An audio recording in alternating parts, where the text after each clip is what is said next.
and worm dropped from the ceiling, trying to crawl into the boy's ear but be blocked by the headphone. Then it crawled up his cheek, attempting to enter his nostril. Startled by the sensation, Jack panicked and flung the worm to the ground. Unexpectedly, the worm leaped and burrowed into his right hand. Moving beneath his skin, Jack swiftly wrapped his arm with a data cable, preventing it from reaching his brain.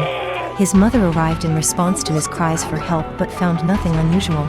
The next day, Jack woke up to a tingling sensation in his right hand, as if it was no longer under his control. At school, an eraser fell to the ground, as Jack reached out to pick it up.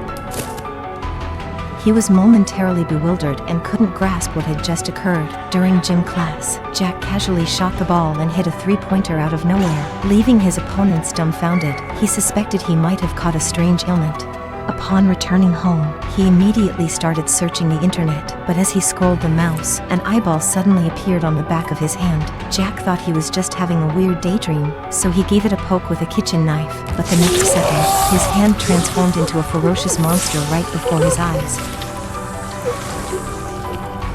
In no time, that monster turned into a cute and quirky little creature. Jack was scared out of his wits, but the little creature seemed unfazed. It even introduced itself as Rightie, a parasitic being. It had previously attempted to take over Jack's brain, but when that failed, it resorted to bonding with his right hand. They had formed a symbiotic relationship. Not only was Rightie adorable in appearance, but its ability to learn was off the charts. It picked up human language overnight and even asked Jack to take it to the library to acquire new knowledge. It quickly grasped fencing just by watching others, becoming a true jack of all trades. However, not all parasitic beings were as friendly as Rightie. Some of them had an appetite for humans.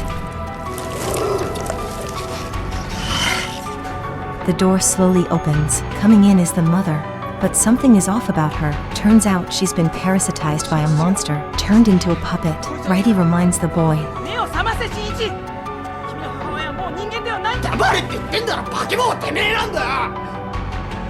The boy can't accept it. Just then, the mother's head explodes. The boy's heart is pierced, seemingly unable to survive.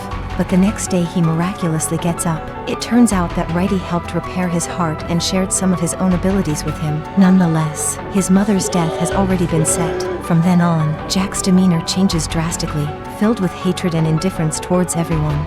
One day, a monster emerged at the school, causing chaos all around. The girls were running in all directions, with their lives on the line. The girl crouched inside a cupboard, peeking the contorted monster through the cracks. The monster lunged, toppling the cabinet. The girl stared at it in despair. Suddenly, Jack appeared and stood before her, facing the completely uncontrollable monster. Jack had no choice but to confront him head-on. Yet, with the girl present, he couldn't unleash his full power. In the midst of his hesitation, the teacher made her appearance. She left behind a bottle bomb and swiftly departed. Jack scooped up the girl and jumped from the floor. His altered body landed gracefully. In the blink of an eye, a violent explosion rocked the floor above. Jack settled the girl into an ambulance. He then arrived at the rooftop of a factory building across from the school. He was well aware the monster hadn't met its end, and he had come to deliver the final blow. This time, Rightie transformed into a bow and arrow.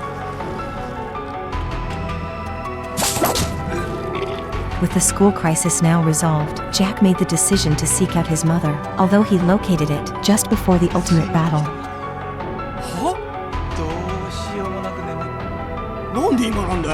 Luckily, before slipping into slumber, Rightie transformed into a hand blade. Jack readied himself, prepared to eliminate his enemy. Thanks to the enhancements made to his body by Rightie, Jack's combat prowess had significantly intensified. He capitalized on his agility, nearly succeeding in his attack. However, the wily monster took on his mother's appearance. Jack stood motionless. Seizing the opportunity, the monster struck, only to miss and hit a pillar. It turned out that his mother's residual humanity had blocked the blow. Understanding his mother's sacrifice, Jack hesitated no longer. He let out a roar and brought an end to everything. 助けてくれた。